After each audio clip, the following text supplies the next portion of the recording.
Akhirnya, chapter terbaru dari manga One Punch Man rilis juga. Dan seperti biasa, di sini gue bakal menceritakan tentang apa aja yang terjadi di dalam chapter tersebut. Setelah sebelumnya, kita diperlihatkan aksi dari beberapa pahlawan pemimpin Neo Heroes, yaitu Raiden dan Axel yang kekuatannya ini luar biasa. Sampai-sampai bisa dengan mudah menumpas para monster yang sedang berkeliaran di kota.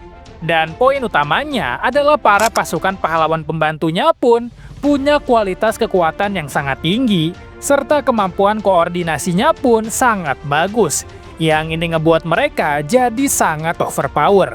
Nah, di chapter kali ini, kita akan diperlihatkan lagi full aksi dari para pahlawan baru Neo Heroes, yang nampaknya bakal sedikit dark karena adanya korban jiwa. Dan kita pun akan melihat dua mantan pahlawan kelas S yang sekarang menjadi pemimpin Neo Heroes menjadi lebih kuat daripada sebelumnya. Lagi dan lagi, chapter kali ini adalah full aksi pahlawan Neo Heroes. Nah, sebelum kita masuk ke dalam pembahasannya, seperti biasa dulu, jangan lupa like dan subscribe kalau kalian suka sama pembahasannya. Dan kalau udah, langsung aja kita masuk ke dalam pembahasannya. Cover dari chapter kali ini adalah Genos yang kayaknya dapat upgrade baru lagi. Bisa kita lihat dengan jelas kalau armor tubuh dia saat ini itu bener-bener keren banget coy. Gua gak sabar sih ngelihat aksi dari Genos versi terbaru ini. Yang sayangnya belum bisa kita lihat di chapter sekarang anjir. Chapter dimulai dengan lanjutan pemburuan Axel terhadap monster siput racing. Yang bisa kita lihat di sini kalau monsternya udah mulai mengalami luka dan cangkangnya pun udah mulai retak. Axel berkata kepada pasukannya, "Racun kuat dari senjata kita sudah mulai bekerja. Kecepatan monster itu telah melambat." Para pasukan Axel telah melakukan formasi tombak di sepanjang jalan keluar tol supaya bisa menyerang siput tersebut dengan racun. Nggak lama kemudian, sang siput datang dengan kecepatan yang masih lumayan tinggi. Tapi karena koordinasi yang telah Axel sebutkan sebelumnya bersama para pasukannya, akhirnya sang monster siput racing yang punya tingkat ancaman demon telah berhasil mereka kalahkan dengan tanpa ada yang terluka sedikit pun. Para pasukan dari Axel merayakan kemenangan pertama mereka terhadap monster tingkat demon, yang seharusnya kalau secara hierarki kekuatan, monster tersebut hanya bisa dikalahkan oleh pahlawan kelas S aja. Itulah kenapa mereka terlihat sangat senang ketika berhasil menang apalagi tanpa terluka sedikit pun. Axel berkata, "Kapak dan tombak khusus yang kita pesan dari Neo Heroes ini juga. Hasilnya lebih dari yang aku bayangkan. Kita bisa memakai ini untuk terus mengalahkan monster-monster." Dengan muka serius, dia berkata, "Sepertinya tujuan mulia yang diusung oleh Neo Heroes bukan cuma omong kosong belaka, dan kita bisa mulai percaya." Lalu kita berpindah ke kota lain yang sedang terjadi kekacauan akibat serangan monster juga. Ada 3 orang monster yang sedang mengacaukan kota, dan pahlawan kelas A yaitu Crescent Eyebrow sedang menghadapi mereka semua. Kelihatannya dia sangat kesulitan menghadapi para monster tersebut. Makanya dia memerintahkan pada semua orang agar segera lari dari tempat tersebut. Dan walaupun 3 monster ini tingkat ancamannya cuma macan, tapi Eyebrow berkata kalau mereka adalah tipe yang sangat sulit dihadapi. Lalu ketika dia sedang menghadapi monster tersebut dengan kewalahan, tiba-tiba salah satu serangan monsternya ada yang mengenai kaki dari Eyebrow, dan kaki dia langsung terkena tarikan. Tapi tiba-tiba ada seseorang yang memutuskan tarikan tersebut, yang ternyata orang tersebut adalah Ryumon, salah satu pemimpin dari Neo Heroes. Sehabis menyelamatkan Eyebrow, dia berkata, "Mulai dari sini, biar kami yang urus." Dan langsung deh, Ryomon memerintahkan para pasukannya untuk langsung menyerang monsternya dengan membabi buta. Dengan sedikit bingung, Eyebrow berkata, "Oh, bala bantuan ya? Mari kita berjuang bersama." Tapi Ryomon malah berkata, "Minggir sana, dasar lemah." Eyebrow bingung dong dengan respon tersebut. Tapi Ryomon lanjut bilang, "Kau sudah tidak berguna, menyingkirlah. Kami di sini hanya butuh fakta bahwa Neo Heroes berhasil mengalahkan lawan yang tidak bisa dikalahkan oleh hero profesional. Terima kasih, kau sudah kalah dengan menawan di depan banyak orang." Mendengar hal tersebut, Eyebrow sangat kesal, tapi faktanya dia nggak bisa melakukan apa-apa, jadinya dia hanya bisa terdiam aja. Lalu kita berpindah kepada pasukan World Emperor yang telah mengalahkan monster kadal raksasa. Mereka berkata, "Leader World Emperor, musuh yang di sini juga sudah kami kalahkan." Mendengar hal tersebut, World Emperor berkata, "Terima kasih atas kerja keras kalian. Kalau begitu, silahkan istirahat." Tapi para pasukan tersebut itu menolak karena mereka bilang kalau mereka itu belum kelelahan sama sekali.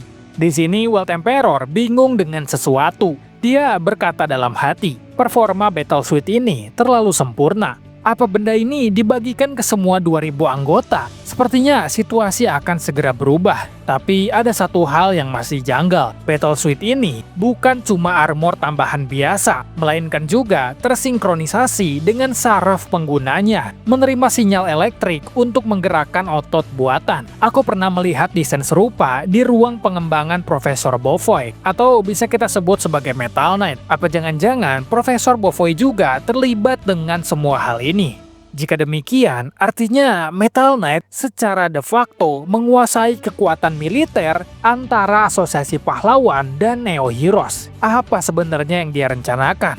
Wah, gila sih, makin menarik anjir tentang situasi saat ini. Ada makin banyak misteri nih. Menurut gua ini misteri yang sangat menarik ya. Tapi tentunya kita masih belum tahu ya sekarang apa hubungannya Dr. Bofoy dengan semua ini. Cuma oke lah, kita lanjut lagi. Kita berpindah ke kota lain lagi. Di sini, E baru aja menyelesaikan pertarungan. Melihat hal tersebut, pahlawan dari asosiasi mengatakan, "Itu si Hitman E, buronan. Kenapa dia bertarung melawan monster? Ini kesempatan, ayo kita tangkap dia." Lalu E yang melihat pahlawan dari asosiasi pahlawan sedang memantau dirinya, dia mulai menanggapi mereka. "Saat ini, aku adalah pahlawan bayaran dan sedang menegakkan keadilan. Kalian boleh saja mendekat, tapi hati-hati dengan kecelakaan kerja saat menjalankan aktivitas pahlawan." Mungkin yang dia maksud itu kalau misalnya para pahlawan dari asosiasi ini mulai akan menangkap E nggak akan tinggal diam aja dan dia pun mungkin akan melawan mereka. Ya kurang lebih kayak gitulah ya artinya. Lalu kita berpindah lagi ke kota lain. Di sini akan terjadi sebuah pertarungan. Rekaman dimulai. Neo Leader Zaidatsu akan memulai pertarungan dengan monster raksasa. Melalui pertempuran ini, aku ingin menyampaikan tekad untuk menghadapi kesulitan kepada para karyawanku. Battle Suite ini untuk dibuat dengan dana investasi 200 miliar yen, dilengkapi dengan pelindung tambahan. Pokoknya Zaidat di sini terus saja yapping dan flexing tentang armor dia yang luar biasa dan sangat mahal. Tapi ternyata gak lama kemudian dia malah dikalahkan dalam pertarungan tanpa memberi perlawanan banyak. Bahkan dia sampai minta tolong. Monster ini ternyata punya tingkat ancaman demon dan telah sepenuhnya meremukkan armor yang sedang dikenakan oleh Zaidat.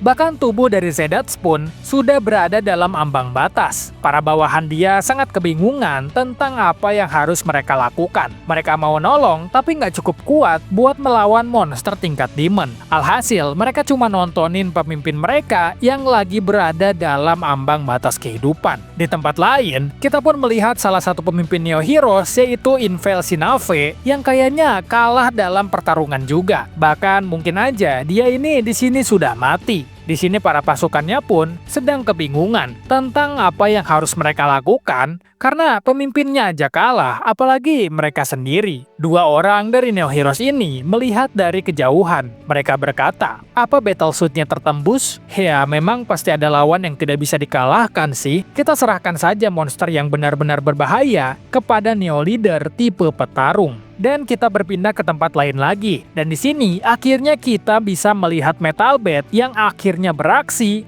menggunakan battle suit yang diberikan oleh Neo Heroes. Yang bisa kita lihat di sini dengan jelas kalau dia telah berhasil nge-one shot salah satu monster. Dan chapter 224 manga dari One Punch Man telah selesai. Wah, gila sih. Dari kemarin ini chapternya tuh bener-bener memperlihatkan tentang Neo Heroes doang ya, kayak perkenalan gitulah tentang Neo Heroes. Dan menurut gua perkenalan ini sangat-sangat penting ya dan sangat-sangat harus dilakukan karena kita pun harus tahu gitu kekuatan-kekuatan yang ada di antara para pahlawan Neo Heroes ini seperti apa, dan mereka tuh nantinya bakal kayak gimana gitu loh. Nah, yang gua lihat sih di sini dengan jelas ya, kalau misalnya kemampuan paling OP dari Neo Heroes ini itu adalah armor yang mereka gunakan atau mereka bisa sebut sebagai battle suit ya. Ini armor bener-bener overpower parah sih. Bahkan Shield Emperor aja atau sekarang bisa disebutnya World Emperor ya, itu dia aja sampai menyebutkan, dia pun sampai kagum gitu tentang teknologi yang dipakai dalam armor ini. Karena kan kita pun tahu ya kalau misalnya World Emperor ini adalah orang yang jenius parah sebenarnya gitu kan. Bahkan dia aja bisa membuat robot sendiri. Dia aja bisa membuat senjata-senjata yang dia pakai untuk pertarungan, itu dia buat sendiri gitu loh. Bahkan dia ketika di Arc Asosiasi Monster, dia berhasil mengalahkan monster tingkat naga sendirian coy. Jadi memang sebenarnya dia tuh kuat banget kan, dan jenius banget juga gitu. Nah tapi dengan semua kejeniusan dia pun melihat bahwa ini armor dari Neo Heroes ini bener-bener gak masuk akal gitu. Dia bilang, kenapa gak masuk akal? Yang pertama, itu kekuatannya bener-bener gila banget. Karena ini tuh bukan armor tambahan yang cuma sekedar kayak supaya penggunanya nggak terluka atau kayak gimana. Bukan kayak gitu.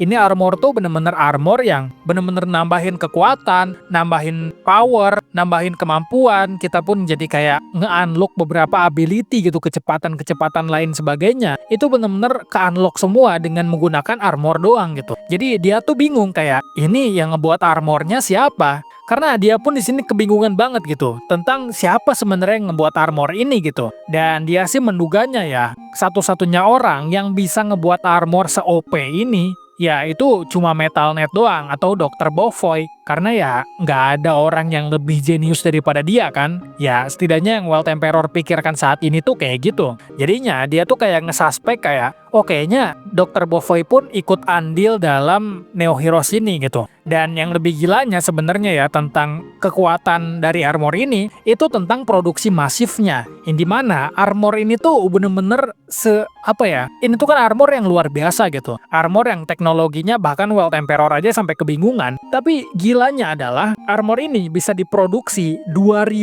unit anjir. Karena kan anggota dari Neo Heroes itu keseluruhan ada 2000. Dan armor ini tersedia sebanyak 2000 unit juga. Bahkan mungkin lebih gitu dengan cadangan-cadangan lainnya. Ini kan gila banget ya. Siapa orang yang bisa ngebuat armor sebanyak ini dengan kekuatan se-OP itu. Jadi ini sih bisa dibilang sebagai salah satu misteri yang ada saat ini ya. Apalagi ya nanti mungkin chapter selanjutnya kita bakal baru diperlihatkan Suryu versus Garo. Gue nggak tahu ya ini kapan Suryu versus Garo. Gue udah bahas lama banget, tapi sampai sekarang belum dibahas-bahas juga gitu di manganya. Padahal di webkomiknya udah gue bahas gitu di beberapa minggu yang lalu. Cuma ya kira-kira kayak gitulah ya di chapter kali ini. Seru banget karena banyak banget pertarungan, kita diperkenalkan banyak karakter dan ada misteri baru juga tentang siapa sebenarnya yang ngebuat armor ini gitu. Ya kita tahu pasti Neo Heroes, cuma siapa orang di balik teknologinya gitu. Karena ini armor luar biasa banget. Oke lah, mungkin segitu dulu aja ya untuk video kali ini. Terima kasih buat kalian yang udah nonton dan sampai ketemu lagi di video selanjutnya. Bye-bye.